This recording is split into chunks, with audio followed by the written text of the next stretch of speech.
Bonjour et bienvenue dans le 14e épisode du podcast Café Noir et Table Blanc par Le Bon Trait d'Union. Dans la vie, nous sommes des créateurs de contenu et comme je dis souvent, nous racontons l'histoire des gens aux autres gens. Mais cette fois-ci, ce que nous allons vous présenter, c'est notre histoire.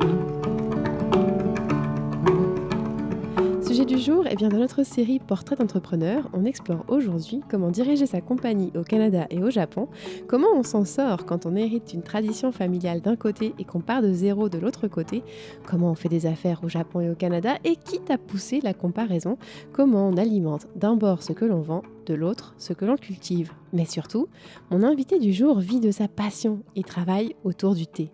J'ai le plaisir de vous présenter un petit bout de femme que j'aime beaucoup, mais ne vous fiez pas à son corps frêle, elle est d'une force de caractère incroyable, Reina Cynthia Sakao. Bonjour ou konnichiwa. Bonjour, konnichiwa. Alors moi, j'ai connu Reina grâce à un atelier de wagashi, des petites pâtisseries japonaises qu'elle avait données chez Kyoto Fleurs. Et d'ailleurs, petite parenthèse, c'est chez Kyoto Fleurs que j'avais commandé nos fleurs de mariage.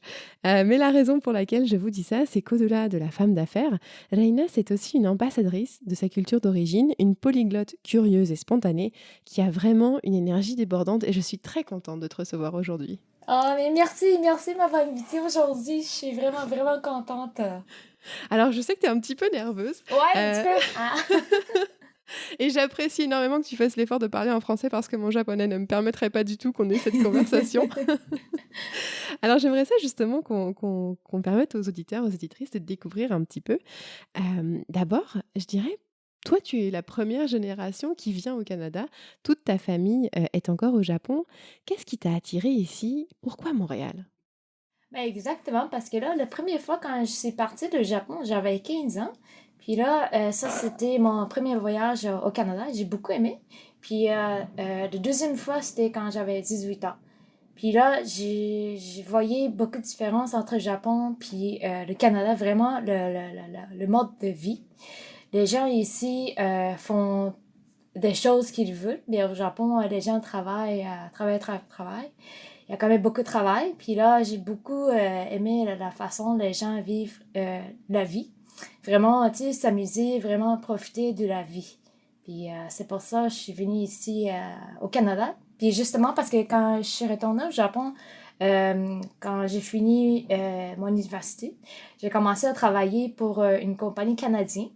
Alors, j'avais quand même plusieurs gens avec qui je travaillais, un Canadien de Montréal.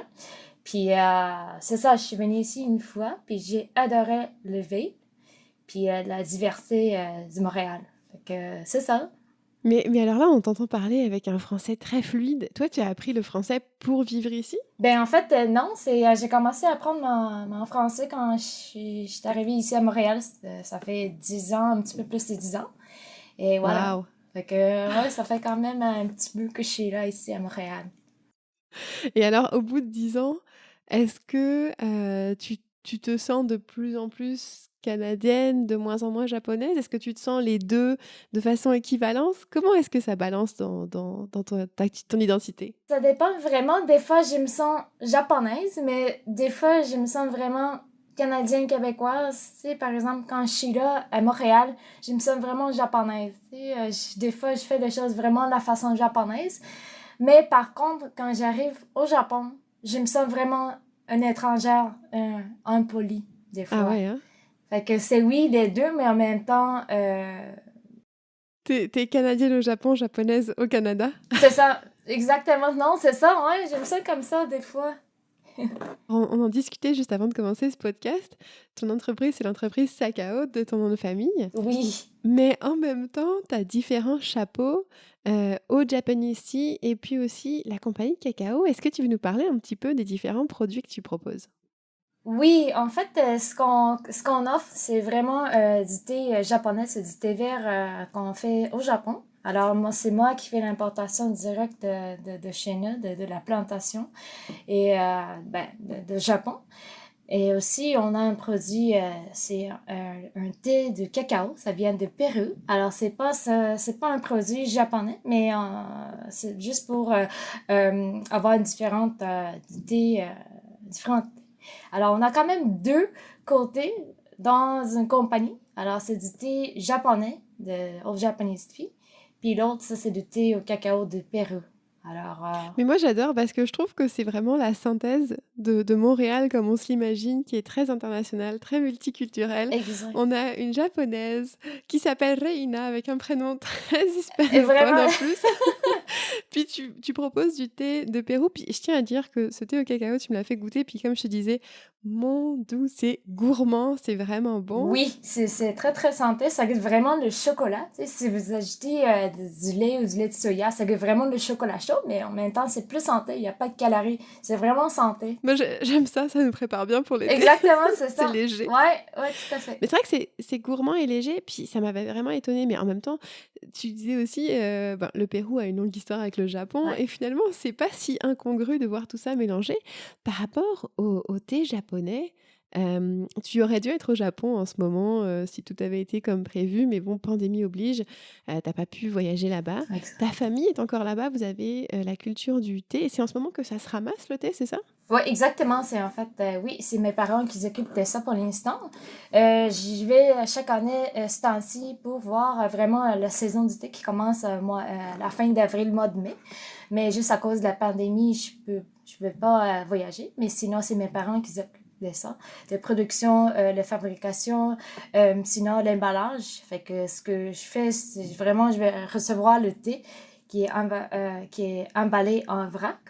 Alors, mais c'est ça, c'est vraiment mes parents qui s'occupent de ça pour l'instant. Puis c'est un petit peu ce que je disais à l'introduction de ce podcast, c'est que d'un côté, du côté japonais, tu hérites d'une entreprise qui existe déjà. Tu viens d'une filière où ta famille est déjà dans le thé. Par contre, au Canada, tu es parti de zéro pour proposer cette entreprise qui vend du thé. Euh, et comment est-ce que tu te situes entre les deux? Est-ce que tu tires les enseignements de ce que tu as pu voir de tes parents au Japon pour l'emmener ici? Est-ce que tu dois t'adapter parce que c'est très différent au Canada? Il faut vraiment s'adapter parce que là, quand je suis arrivée ici à Montréal, il n'y avait vraiment pas de culture du thé. Ça vient de commencer, peut-être ça fait 5 6 ans. Alors, j'ai vraiment commencé de zéro. Alors, pour faire connaître le thé matcha, justement, parce qu'il y a quand même un goût particulier. Mais en même temps, ça contient beaucoup de valeurs nutritives. Alors, c'est vraiment un thé qui est vraiment santé, beaucoup de valeurs nutritives, beaucoup de bienfaits.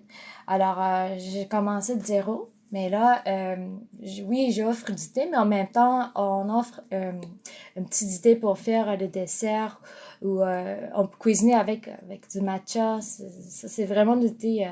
Puis là, comme on disait, tu as le thé au cacao. Mais au niveau du thé japonais, tu as du matcha, tu as du thé vert plus classique. Exactement, oui. C'est quoi tes meilleurs vendeurs? Qu'est-ce que tu as remarqué? Qu'est-ce que les Canadiens ou tes clients au Canada vont préférer? Les gens aiment le matcha biologique, certifié biologique, la qualité cérémoniale. Avec ça, on peut faire du thé juste avec de l'eau chaude. Sinon, on peut même cuisiner avec, faire des desserts, pâtisserie, latte, de smoothie. Alors, ça, c'est vraiment le meilleur vendeur pour l'instant. Mais sinon, le thé en feuille, on a un thé qui s'appelle le kukicha. C'est vraiment, on utilise le tige du morceau de tige du thé. Puis ça goûte vraiment ben, thé vert, mais il y a quand même une note de mangue. Alors c'est vraiment le fruité, mais c'est du thé vert. C'est le meilleur vendeur de thé vert en vrac, un feuille. Et alors, tu es une PME montréalaise. Et moi, je voulais savoir un petit peu, face à la pandémie, outre le fait que tu n'aies pas pu te rendre au Japon pour aller voir la récolte du thé, comment est-ce que tu as dû t'adapter? Parce que c'est certain que tu as plusieurs points de vente où ton thé est vendu à Montréal, qui, eux, ont dû fermer suite aux mesures de confinement. Mais je t'ai vu sortir des nouveaux produits, essayer des nouveaux coffrets. Comment est-ce que toi, tu as accueilli la situation, puis tu as décidé de réagir un petit peu face à ça? Nous autres, parce qu'on n'a pas de boutique, physiquement, on n'a pas de boutique. Alors, on travaillait, tu sais, depuis, quand je commençais mon entreprise, je travaillais de la maison, je fais plutôt euh, le magasin en ligne, des choses comme ça. Fait que là, pour ce temps-ci, j'offre plutôt des promotions sur Internet pour envoyer les gens les produits par la poste. Puis aussi, j'ai fait sortir un nouveau produit. C'est une tartinade au matcha. Alors, c'est quand même nouveau. Les gens peuvent essayer à la maison pendant de la pandémie. Alors moi, j'ai goûté cette tartinade matcha tahini et j'avoue, ça m'a beaucoup surpris. Peut-être ce goût du sésame qui était mélangé au matcha. Comment est-ce que ça t'est venu, cette idée? Parce que là, j'aime beaucoup le tahini. Puis là, c'était comme, un jour, j'ai une idée de mélanger du matcha puis du tahini. Puis, tu sais, pour sucrer un petit peu, j'ai ajouté du sirop d'érable. C'était vraiment, vraiment bon. Fait que là, j'ai Là, on est commencé à... vraiment dans le mélange des cultures avec ta Non, recette encore. exactement, c'est ça. Ouais, le sirop d'érable, du matcha, puis le tahini, c'est vraiment un mélange, c'est vraiment une diversité. Fait que là, j'ai commencé à offrir comme une dégustation. C'était pas un produit, mais là, les gens adoraient ça, puis ils m'ont demandé plusieurs fois pour avoir comme un produit de tartinade. Alors c'est pour ça, finalement, cette année, j'ai fait sortir le niveau produit. Et là, comment est-ce que ça se passe? Est-ce que c'est produit au Canada, ta tartinade? Oui, c'est pour le produit du Canada, oui, exactement, c'est ça. Puis je l'ai fait pour l'Expo Manger Santé, justement, qui est supposé avoir lieu le mois de mars. Mais évidemment, c'était annulé à cause de la pandémie. Sinon, c'est ça, c'est vraiment pour l'Expo Manger Santé. Mais sinon, pour ce temps-ci, j'ai fait pour la fête de mère, pour le futur, pour cette année. C'est vraiment un nouveau produit. Et alors, comment est-ce que tu as créé ce nouveau produit? Parce que, je pense que je sais pas si tes parents ont goûté cette tartinade, mais j'imagine que pour eux, c'était comme: «Oh, c'est très différent de ce qu'on a l'habitude de faire avec le matcha au Japon». Oui. Comment est-ce que toi, tu as mis cette recette au point? Tu as testé à la maison, puis après tu leur en as envoyé aussi? Ouais, mais en fait, oui, c'est vraiment, j'ai testé avec ma mère parce que là, ma mère était là dans ce temps-ci. Fait que là, on a testé tous les deux. Vraiment, la quantité, tu sais, le différent. On a essayé avec du sirop d'agave, on a essayé avec sirop d'érable, on a essayé avec différentes qualités du matcha.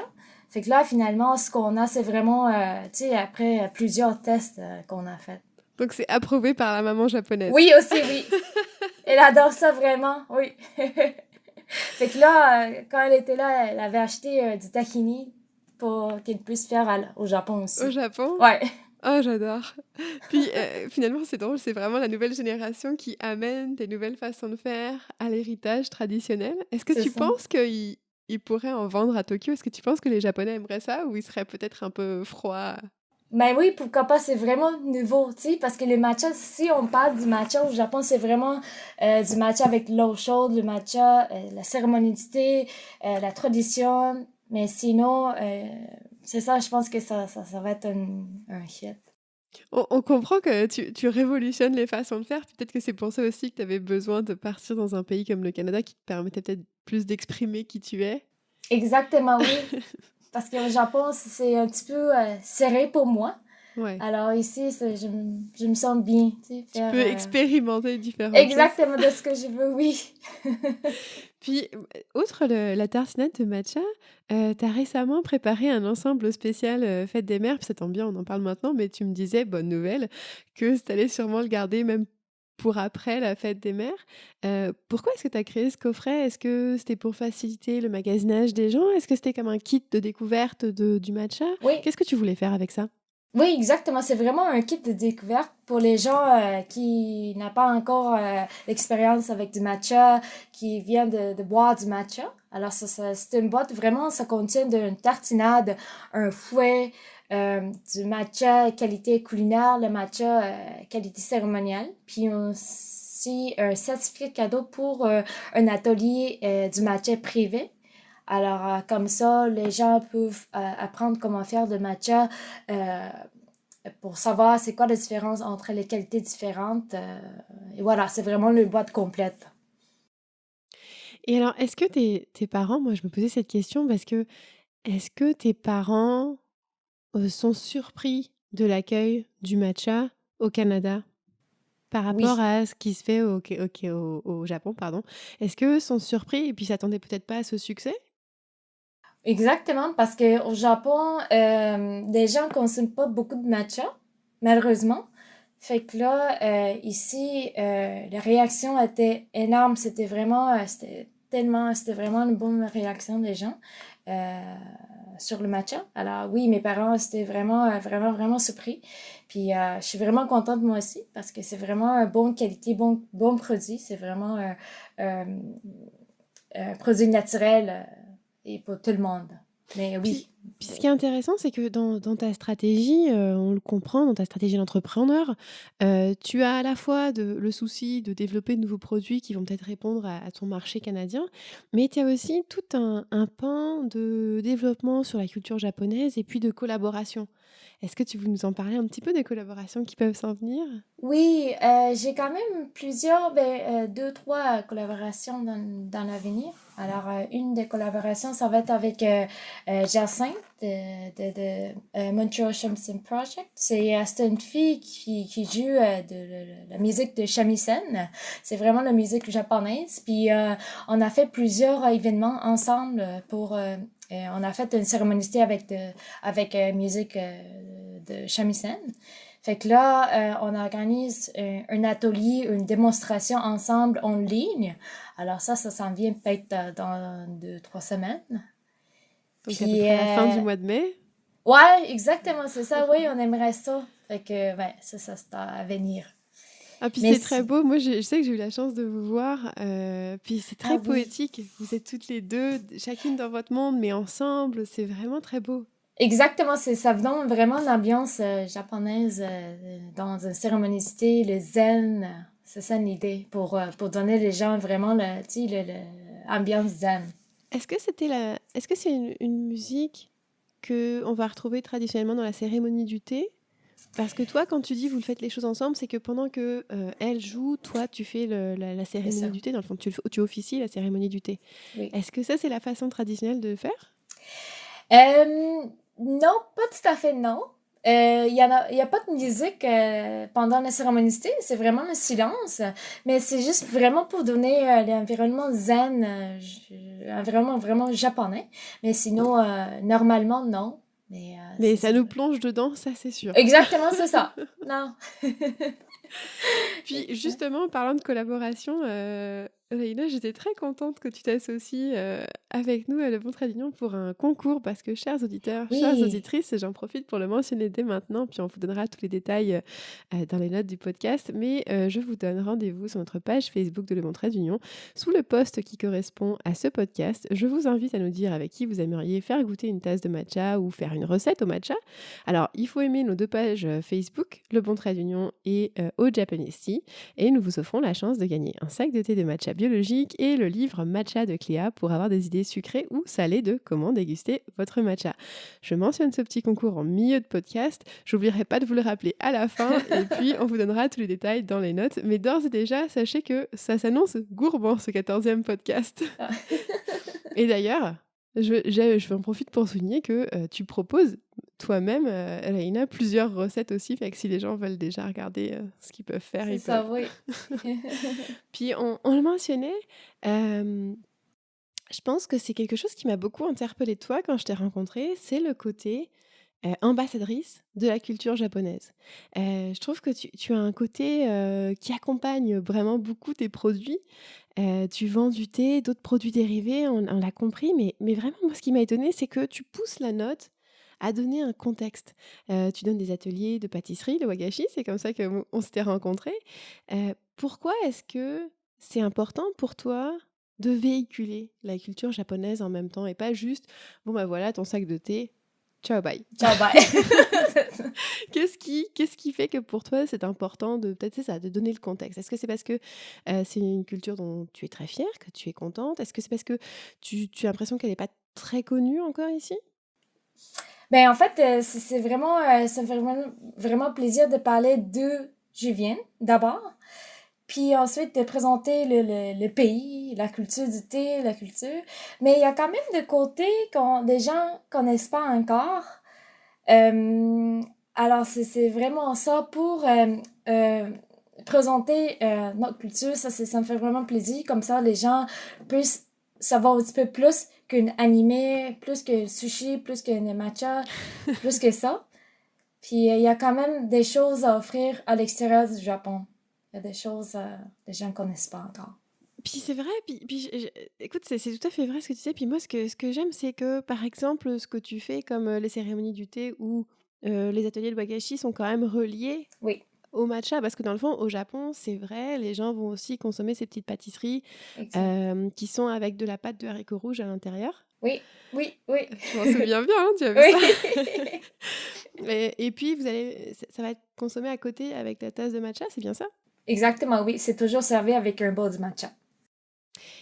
Quand tu fais la cérémonie du thé, moi j'étais très impressionnée de voir là, je les auditeurs te voient pas, mais qu'ils sachent que tu es quelqu'un de très, souriant et spontané et c'est drôle parce que j'ai l'impression que quand arrive la cérémonie du thé, tu te transformes, c'est Ah oui, quelque je chose sais, de je beaucoup plus sais. solennel. Est-ce que tu veux nous raconter un peu, qu'est-ce que ça représente pour toi la cérémonie du thé? Puis pourquoi peut-être ce changement si sérieux? Pour moi, personnellement, c'est vraiment une méditation, c'est de la concentration. Quand je fais la cérémonicité, c'est vraiment pour offrir un bon bol du thé, puis pour offrir l'hospitalité aux invités. Alors, c'est vraiment pour faire un bon bol du thé, puis pour- Est-ce que dans dans la cérémonie du thé, est-ce qu'il faut avoir un grade spécial? Est-ce qu'on devient, je sais pas, prof de cérémonie du thé? Est-ce qu'il y a comme un maître de cérémonie ou est-ce que tout le monde peut le faire? tellement de le faire, mais en même temps, quand on veut vraiment maîtriser la cérémonie, il y a quand même un certain niveau. Alors, il faut vraiment avoir un certificat pour enseigner la cérémonicité. Ça prend 10 ans de l'expérience. Alors, je continue encore, même depuis 15 ans, 10 ans, 15 ans, je continue encore, puis je pense que je vais continuer toute la vie. Puis ça prend vraiment tu sais, très longtemps pour avoir l'expérience, pour savoir tout ce qu'il faut de la cérémonicité. Mais oui, tout le monde doit le faire, mais pour faire vraiment de certaine manière, il faut vraiment avoir un certificat. Est-ce que, au Japon, toutes les familles, c'est populaire que quelqu'un dans la famille va faire la cérémonie du thé avant de boire le matcha? Ou, est-ce que c'est plus par rapport, par exemple, à ta famille qui est dans ce business du thé, donc vous avez peut-être ce penchant qui est déjà là? Comment est-ce que c'est développé dans la société ou c'est plus particulier? C'est plus particulier, on a quand même une chance d'avoir cette occasion-là pour faire la cérémonicité, mais sinon, c'est pas toutes les familles qui font la cérémonie. Mais juste parce que je suis née dans une famille du thé. Alors, c'est vraiment ma grand-mère était mon enseignante de la cérémonicité, mais mes oncles aussi, ma mère aussi il faisait la cérémonicité aussi. Alors, c'est vraiment une famille du thé qui fait la cérémonicité, qui boit beaucoup de thé. Sans pardon, sans parler du côté, cérémonie en tant que telle, qui on le comprend s'inscrit dans une grande tradition. Quand on veut consommer son matcha à la maison, est-ce qu'on va, quand même utiliser, certains, cuillères, certains pots, qu'on utilise dans la cérémonie du thé, puis on va le transposer tous les jours ou est-ce que c'est très différent? Moi, personnellement, à la maison, on utilise quand même la même cuillère que la cuillère qu'on utilise dans des cérémonies. Mais le pot, on utilise juste le pot normal. Alors, c'est vraiment pas pareil. Mais sinon, moi, je le prends tous les jours, tous les matins, le matcha. La façon vraiment japonaise avec de l'eau chaude. Mais sinon, des fois, je bois le smoothie au matcha avec une banane. Je Ça, fais c'est la façon plus canadienne. exactement, oui, et puis avec sirop d'érable dedans. Hein. Toujours. Oui. Sinon, le pain doré au matcha aussi. Alors, des fois. Ah! Ouais, Le petit alors déjeuner oui, gourmand. exactement, avec du matcha, oui. Puis justement, là, on parlait de bon, OK, transposer ce qu'on fait dans la cérémonie du thé à comment on le consomme au quotidien. Et toi, tu en fais, tous les matins. C'est quoi la meilleure façon si, moi, je voudrais, goûter le matcha, le matin? C'est quoi la meilleure façon de le préparer? Est-ce que je dois changer de bol? Est-ce que je dois forcément avoir un fouet à bambou? Est-ce que tu peux nous donner un petit peu quelques trucs et astuces pour, réussir son matcha à tout coup? Si vous voulez faire le matcha de la façon vraiment japonaise, n'utilise jamais l'eau chaude. Il faut vraiment attendre jusqu'à ce que l'eau soit 60 degrés. 60 Pour OK. exactement 60-65 degrés pour que le thé soit pas trop trop chaud. Sinon, on n'utilise jamais le métal, quoi que ce soit. Alors, c'est pour ça qu'on utilise vraiment un fouet en bambou. Parce que la connexion, le contact avec le métal, le matcha avec le métal, c'est quand même. Ça ne goûte pas pareil. Alors, c'est pour OK. ça qu'on utilise un fouet en bambou. Euh, Ça c'est pour faire le matcha de la façon japonaise, traditionnelle. Et après ça, on le boit tout de suite ou on doit attendre un peu? On peut le voir tout de suite, mais l'eau, ce soit à 60-65 degrés, mais après ça, on peut voir tout de suite. Moi, je me suis posé la question quand on avait commencé à discuter et que tu me disais justement que tes parents avaient cette entreprise de thé au Japon, que toi, tu étais un peu la troisième génération du côté japonais. Pour toi, travailler dans le monde du thé, est-ce que c'était une obligation, une évidence? Est-ce que c'était une envie de reprendre aussi peut-être la business familiale? Ou est-ce que toi, Reina, tu aurais voulu faire complètement autre chose dans ta vie? Non, je voulais justement faire un business, puis avec ma famille. Ça fait que c'était vraiment parfait, tu sais, c'était vraiment pas une obligation du tout.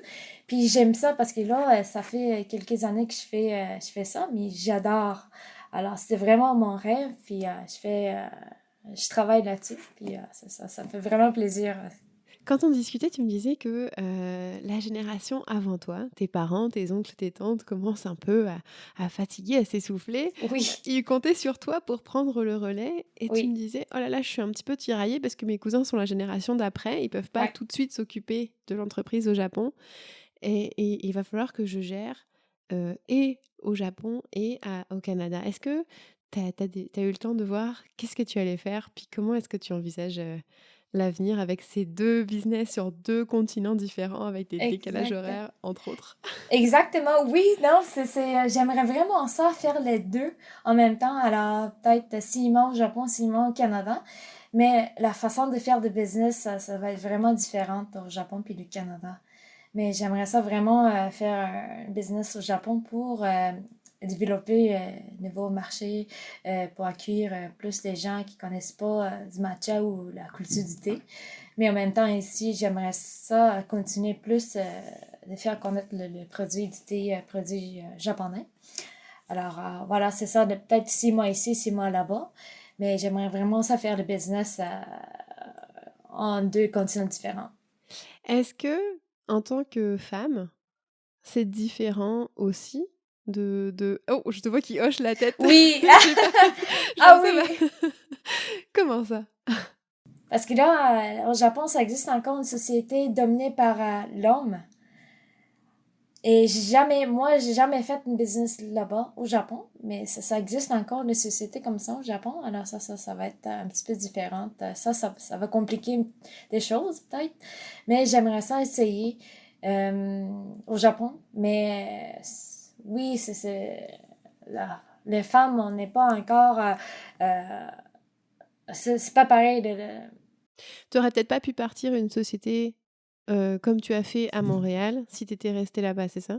Exactement, oui. Alors, tu sais, la femme qui commence le business au Japon, c'est vraiment compliqué. Mais je te connais, tu as une force de caractère incroyable. Ah Je suis oui! sûre que ça va marcher. Puis là, tu nous parles en français, mais évidemment, tu parles japonais, Oui, entre autres oui, langues, on va ouais. dire. Est-ce que ça, tu penses que c'est vraiment un prérequis pour, réussir à développer les affaires? Oui, je pense que la langue, c'est très important de vraiment fournir l'information nécessaire. Même ici en français, là-bas en japonais. Alors, il faut vraiment savoir la langue pour qu'on puisse donner l'information correcte pour les gens, pour que les gens puissent consommer des produits pour connaître la culture du thé. Ouais. Quand j'étais venue te voir, un des événements que tu avais fait dernièrement, il y avait un monsieur, japonais, qui s'est adressé à toi en japonais. Il a acheté la Oui. tartinade, et puis Oui! il a parlé tout de suite en japonais avec toi et évidemment tu lui as répondu et moi je me suis posé cette question. Est-ce qu'il est venu, d'emblée te parler japonais parce qu'il te connaît, il sait que tu es japonaise? Ou bien est-ce que, il y a un côté de la communauté japonaise au Canada, enfin en tout cas à Montréal, est-ce qu'elle se soutient, les différents membres de cette communauté japonaise, au niveau des affaires? Non, ben en fait, malheureusement, la communauté japonaise ici, on travaille quand même séparément. C'est pas les autres communautés, mais nous autres, on a quand même, oui, ça existe une communauté japonaise, mais on travaille pas vraiment ensemble comme un groupe, mais sinon c'est plutôt séparément. Mais Est-ce que Est-ce qu'au niveau culturel, vous vous retrouvez, vous vous regroupez par contre? Ou est-ce Oui, que c'est comme les affaires, puis c'est vraiment chacun de son bord? exactement. Culturellement parlant, oui, on a quand même plusieurs événements ensemble pour présenter la culture pendant l'année, oui. Alors, culturellement parlant, oui, on fait quand même beaucoup d'événements, activités ensemble. Et est-ce que peut-être, ton travail au niveau du thé, ton public, toi en tant qu'entrepreneur, c'est plus des Canadiens qui vont acheter ton thé et qui vont te découvrir dans différents événements que tu vas faire? Ou est-ce que tu vas quand même avoir beaucoup de clients japonais qui vont retrouver avec ton thé le goût, peut-être original qu'ils cherchaient? Ben, en fait, c'est les deux, mais plutôt les Canadiens. Alors, les Canadiens qui sont les amateurs du thé. Et puis, ils aiment vraiment le thé qui vient directement de chez nous, du Japon, parce que c'est vraiment l'importation directe. Mais sinon, des fois, on a quand même des clients japonais qui aiment le matcha, parce qu'on a quand même le thé de qualité avec le fraîcheur, avec les Japonais aussi, mais la majorité, c'est les Canadiens. Écoute, en même temps, j'ai envie de dire, tu révolutionnes l'industrie du matcha à toi toute seule. Alors je comprends que tu bouscules parfois peut-être, des façons de faire, mais moi j'apprécie beaucoup, et la tartinade au matcha, je tiens à le dire, sur des crêpes, sarrasin, c'est très, très bon. Ah ouais, oui. Ah oui, je sais. Et bien écoute Reina, ça a été, un plaisir de t'avoir. C'est passé, très, très vite, ce podcast. Je vais juste te rappeler, le concours qu'on organise et j'étais très contente que tu sautes sur l'occasion encore une fois, de vouloir, partager, ces bons produits. Oui. Donc, vous pouvez courir la chance, pardon, chers auditeurs, auditrices, de remporter, un sachet de matcha biologique et un livre de recettes. Rendez-vous pour ça sur notre page Facebook. Hem Écoute, ça a été vraiment un grand plaisir de découvrir cette réalité entre, 2 pays, 2 cultures, j'ai envie de dire, tu es probablement l'ambassadrice du Japon la plus canadienne que j'ai Ah! rencontrée, mais aussi, peut-être la plus connectée à, ce que moi j'ai découvert comme réalité du Japon et puis, ce que je vis ici au Canada.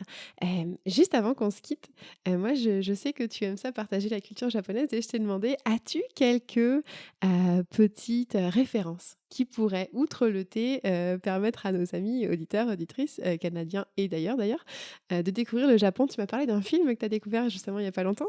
Exactement. Justement, hier soir, j'ai écouté un film sur Netflix qui s'appelle, ben, c'est un film japonais qui s'appelle 37 Seconds. Puis là, c'était un film de 2 étoiles. Fait que là, avant d'écouter, j'étais comme, OK, Mais ben, on verra. Mais après ça, j'étais, waouh, c'était vraiment un film de 5 étoiles. C'était vraiment un bon film. Je comprends pas pourquoi il y a 2 étoiles, mais c'était, waouh. Eux autres parlent d'une fille qui fait de manga.